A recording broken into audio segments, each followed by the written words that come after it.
diver was a freedom rider. She didn't care if the whole world looked. Joan of Arc with the Lord to guide her. She was a sister who really cooked.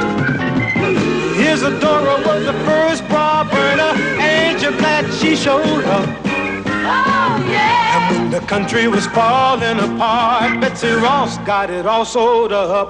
And then there's Maude. And then there's Maude. And then there's Maude. And then there's Maude. And then there's Maude. And then there's Maude. And then there's that uncompromising, enterprising, anything but tranquilizing. Right on, Maude.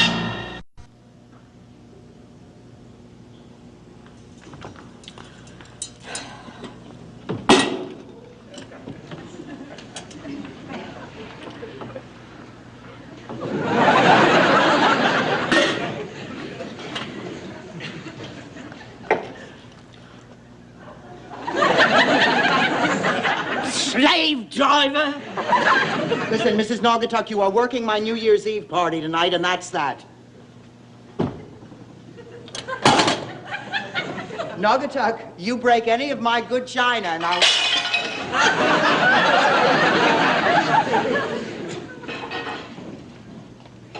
It's a relief to know the good Lord is still English. Allah be praised. Allah? For broken china, I go Muslim. Because of your uncanny resemblance, I thought you'd go for Buddha. Anyway, finish taking this stuff inside and put it on the table. Yeah, what about my date with the bus driver? I'm all dressed up for it. I'm sorry, you'll just have to cancel it. Oh, Drax! Drax! We were going to have a ball driving his bus all round the town. And at midnight, we were going to blow the horn.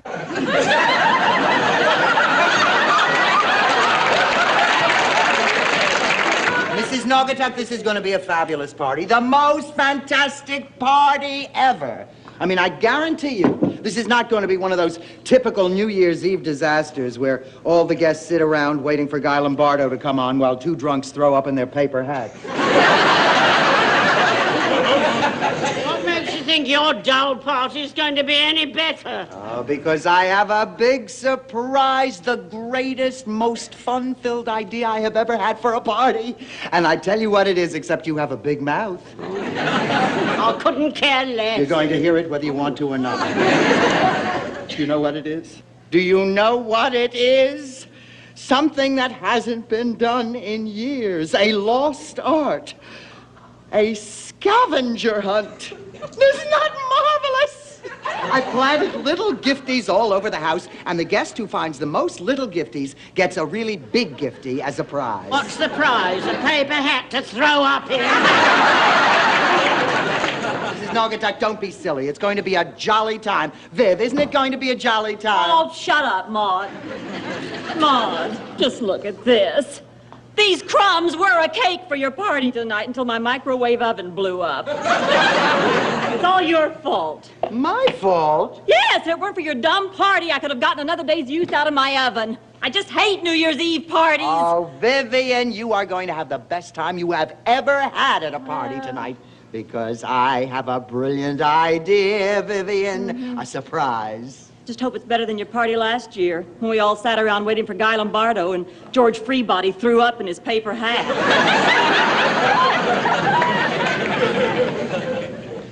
Whistle while I work. By the way, Maude, I forgot to tell you, I spoke to Estelle Ellinger today. So did I. Do you know that she had the nerve to call up and sniff around for an invitation? I did not invite her. I did. Vivian, how could you invite Estelle and Herman Ellinger to my party? They're always fighting. Well, so are you and Walter. I thought we could use a little variety. Well, I'll tell you one thing. Tonight's party is foolproof. Not even the Ellingers can ruin it. Happy New Year, Arthur. Happy New Year, my metatarsal arch. Well, what's the matter, sweetum? I had a flat tire on the thruway. I had to wait a whole hour before anybody could be flagged down. Oh, and then he helped you change your tire? He did no such thing. He robbed me. He held me up. No. He got $35. and a month's supply of rubber fingers.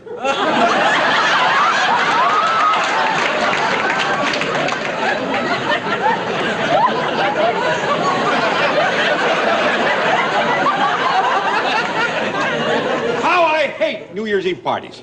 Everybody gets drunk and asks for free medical advice. What really bothers Arthur is he gets drunk and gives it to them. Listen, Arthur, I promise you, even you are going to have a ball tonight. Philip, how would you like to do Grandma a little favor for her party tonight? Leave me alone, Grandma. I'm a kid and I'm cranky. Vivian, how would you like to do Grandma a little favor tonight and at the stroke of midnight come downstairs wearing a diaper? That's your big surprise for the party? Well, of course not, Viv. That's just a little extra trimming. Not for what I'm getting paid. Happy New Year. At last, somebody with a little holiday spirit. I'll see you all in 75. I'm going right to bed. Walter, you come right back down here. Maude, don't give me a hard time. You know that Santa Claus I hired for Christmas? I just found out why he had such a big belly. He walked out of the store with 2 toasters, a clock radio, and a portable color television. The same to you, Philip. One more word out of you, and I'm going to wake you up and force you to come down to your grandmother's lousy New Year's Eve party. Let me tell you something, little lady. It's still not too late for me to force you to take accordion lessons.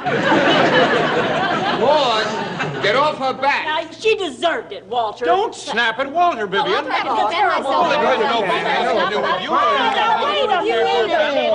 It's New Year's Eve. We're supposed to be celebrating, remember? Celebrating what? There's nothing to celebrate. Because of inflation, I'm going broke. 74 was the worst year of my life. I agree with Walter. It was a terrible year. Watergate, the energy crisis. And those disgusting movies, The Green Door and The Devil and Miss Jones. Disgusting is right. I'd never go to see those again.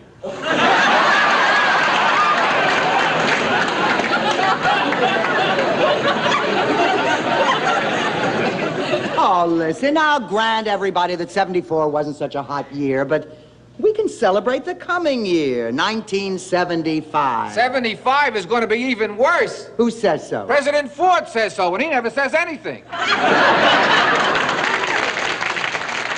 Now listen here, Walter. You have no business to start attacking President Ford. Arthur, We were talking about politics. Knock it off, Carol. Knock it off, Viv. Knock it off, Arthur. Knock it off, Philip. Look, I grant you all that there is usually nothing duller in the world than a New Year's Eve party. And I'll also grant you that there's not much to celebrate about 74 or 75. But, kids, I have the world's greatest New Year's Eve party idea. I mean, it is absolutely fabulous. You want to know what it is? Come on, beg me. Beg me, beg me, beg me. Enough begging, I'll tell you. But I must swear you all to secrecy. I don't want any of the other guests to hear about this. This is something... Are you ready? Are you ready? A scavenger hunt. What? A scavenger hunt. No one has had one in years. It is a lost art. Oh, I've hidden little gifties all over the house. Oh. Scavenger hunts are fun. You see. Even Vivian says they're a lot of fun. Ooh. Sure, I loved the scavenger hunt last night at the Martins. You lie. The Martins did not have a scavenger hunt. Oh, they had a scavenger hunt. How can I have a scavenger hunt now? I'll be the laughingstock of Tuckahoe. They'll boo me out of the beauty parlor. Don't panic. Maybe you've got better gifties. Oh, I doubt it. She had gifties from Gucci's. Shut up, Vivian. Oh, my party is ruined. The whole night is ruined. Oh, so what, Maude? It was a rotten year anyway. I don't want to celebrate 74 or 75. If I was going to celebrate any year, I'd pick a year that I liked, like 1937 or 42 or 58. All right, you do that, Walter. I wash my hands of the whole thing. I don't care what you did, what you will do, what... Walter, that's it. Walter, that's it. That's the party. Walter, that's the party! This is going to be the greatest New Year's Eve party ever! Oh, Mother, what are you talking about? nobody liked 74, right? Right. Forget it. Why don't we each pick our favorite year and come as that year? Well, that's not a bad idea. That's cute. I We'll all like it. pick our most nostalgic year to celebrate. Oh, now, wait a minute. Now, listen. Everybody has to wear something that is symbolic of what he or she was doing that particular year. Oh, Carol, you call the other guests. The list is over there. Oh, this is going to be the greatest New Year's Eve party. Tell me, Mrs. Naugatuck, what was your favorite year? Oh, I don't know. But I can tell you my least favorite year. 1492. Mrs. Naugatuck. 1492. If Columbus hadn't discovered this flipping country, I wouldn't be working here tonight.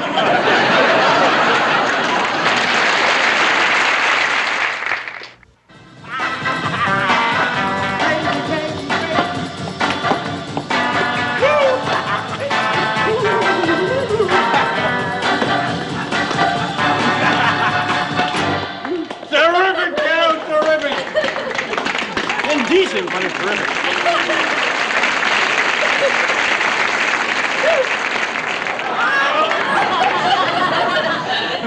Don't you look cute? So do you. 1961, great year. Jive 5, Chubby Checker, Bobby V. I was a teeny bopper. Bopper, yes. Teeny, never. Hello, my name is Vivian, and I'm only 5 years old. Then you shouldn't be drinking.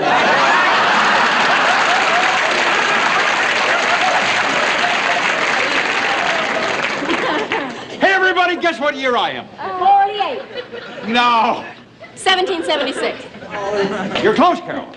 1952. The Republican Convention. I like Ike. I like Ike. I like Ike. I was an alternate delegate at large. Oh, boy. I could hardly believe those foot-long hot dogs. Some were a foot long. Arthur! You cut that out, or I'll have you arrested for child molesting. Okay, Carol, I'm ready. Mother insists upon making an entrance. Oh. Now, ladies and gentlemen, now is the time for us to present to you the star of her 1945 College Freshman Review, the brunette bombshell.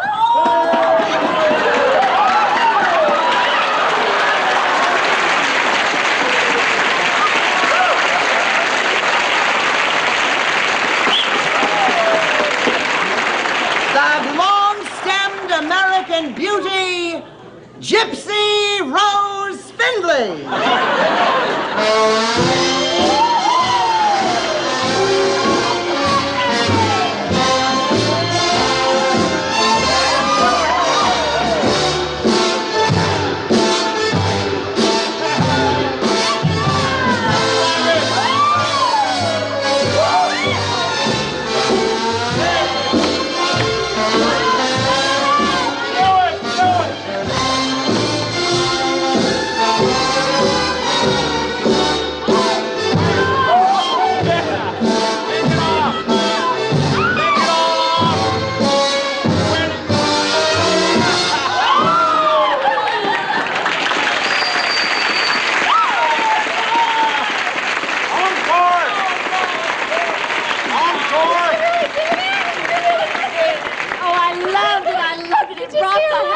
Of course, when I did it originally, I got 6 curtain calls. The entire Sigma Chi fraternity rose as one man and chased me across campus. I let 2 of them catch me. 1945, that was the year to end all years. Oh, no, you're wrong there, Marty. The great year was 1952. Wow. I still get the chills when I think of me being in that great convention hall, listening to thousands and thousands of voices chant, I like Ike. I like. That's thousands of voices. I like. Yeah, and Arthur, don't forget his vice president, Milhouse, what's his name? Yeah, and his dog Checkers. If only that dog could have talked.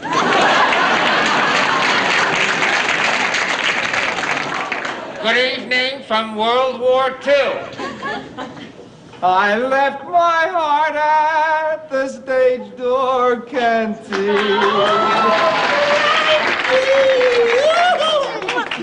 Wait a minute, Walter, that's not all you left at the canteen.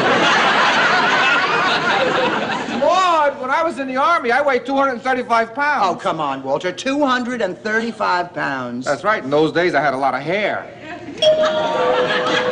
That must be the Ellingers. Crackers, Irwin? Jocelyn, would you like some crackers? I hope at least tonight they are not arguing. I can't stand you! Now all you do is talk. Wait a minute. Don't tell me. You've come as the year of the Dempsey-Tunney fight. Estelle, why do you keep slapping me? Because I love to slap You're gonna keep slapping us. Right, knock it off.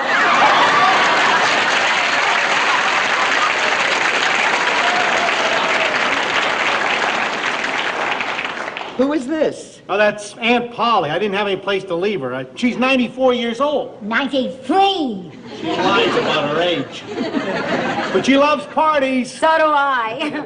Especially ones without him. Oh. All right, then you just stay here. I'm going to the Harrisons' party. Now, without me, Yeah. you don't choose. Oh, now, wait a minute. Hey, guys, you forgot Aunt Polly. Oh, the hell with them.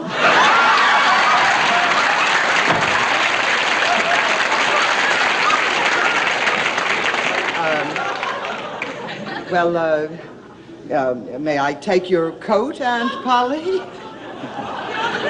Polly, want a cracker?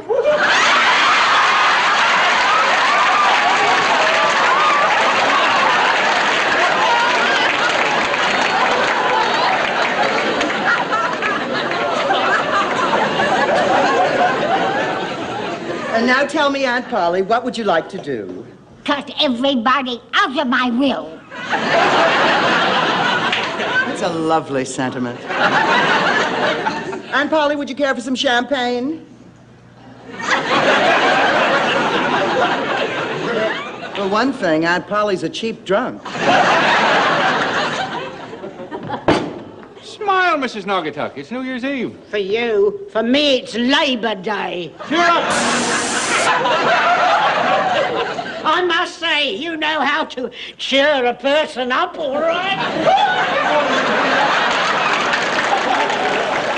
Maud Finley. What did I tell you? Didn't I say it would be fun-filled? Look at all the guests. It's fun-filled, but you haven't said a single word to me since you came downstairs, and after all the trouble I went to with my costume. Oh, Viv, honey, I'm sorry. Now, let me look at you. Oh, my, don't you look precious? Oh, thank you, Maud. I'm celebrating the happiest year of my life when I was only 5 years old and my daddy loved me the most. He used to buy me dollies and great big lollipops, and he took me to the park, and he pushed me in the swings, and he would teeter-totter with me. Everybody. Isn't this sweet?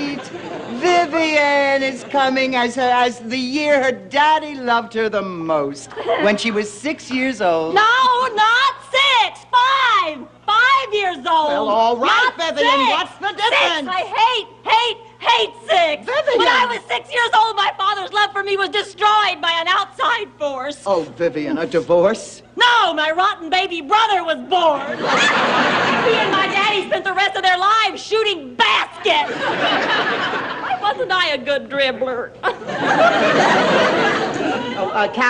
Carol, sweetheart, every now and again, hold a spoon in front of Aunt Polly's mouth. See if she's still breathing. Remember, dear, she's 92. 91. Oh, Vivian, honey, I'm sorry. Come on, dear heart. You're spoiling the party. Oh, Arthur, leave Vivian alone. Well, I don't understand why she picked that year if it makes her so miserable. For heaven's sake, she could have picked a good year like mine, 1952. Arthur, how can you say that 52 was a good year? We were in the middle of a recession. There was trouble in the Middle East. Maud's right, Arthur. 1952 was a rotten year. As good a year as your lousy year, Walter. Lousy year? I'll have you know that 1942 was a great year. Oh, sure. A great year, Walter. Great for Hitler, Mussolini, Hirohito, Hildegard. All I meant was that it was a swell year for me personally. I was a young guy in the Army without any responsibilities. There were plenty of girls. They must have been hard up to go out with a 235-pound PFC. They were. That's what I liked about them. Oh, come on, Walter. 42 was a grim year. Daddy! Vivian! My fingers were too stubby to hold a basketball. Vivian, will you grow up? Oh, yeah.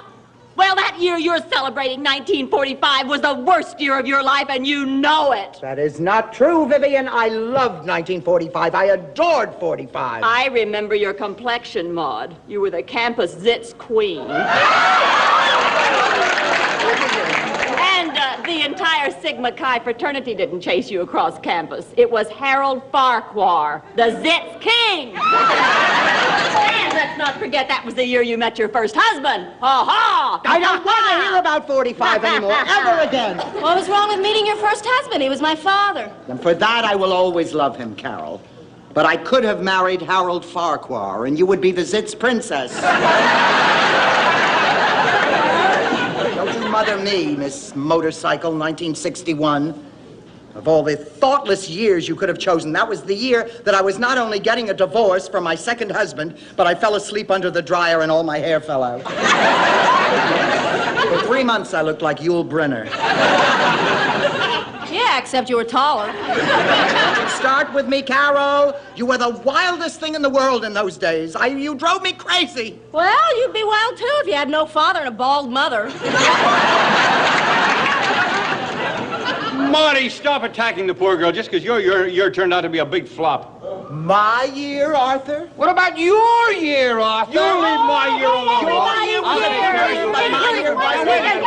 Right now, and I want to go home. I want to leave this dreadful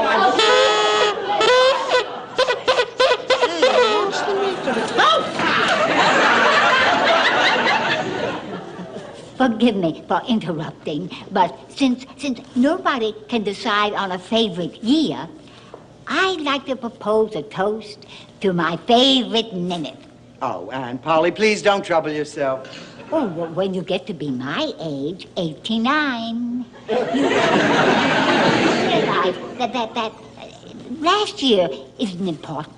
Next year isn't important. But what is important is what's happening now.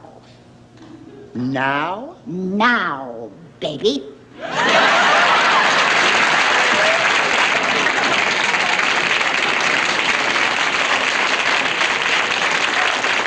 Aunt Polly's right, you know. Even though I have been complaining all night, the fact is that I work for the Finlays. And I've never been so happy in my life. Oh, Mrs. Naugatuck, what a lovely thing to say. And I'd like to smell your breath. So would I. God love you all. Oh, Mrs. Naugatuck, come back here, dear. Come back here.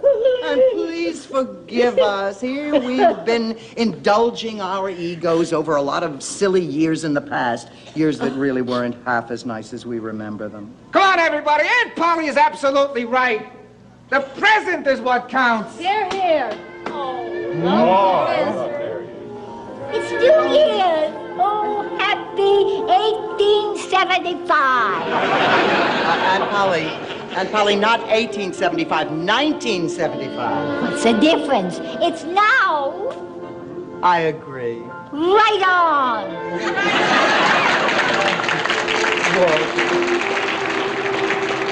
Happy now, Walter. Happy now.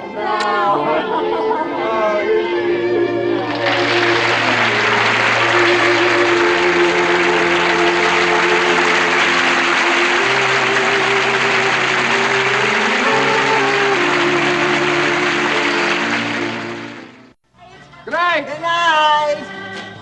Oh.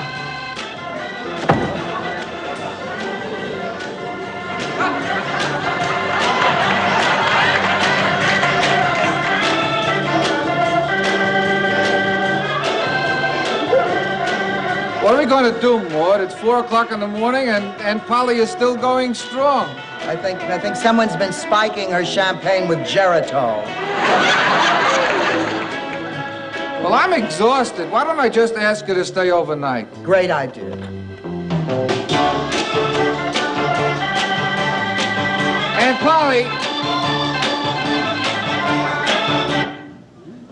And Polly, isn't it time we went to bed? Sure, kiddo. But what'll your wife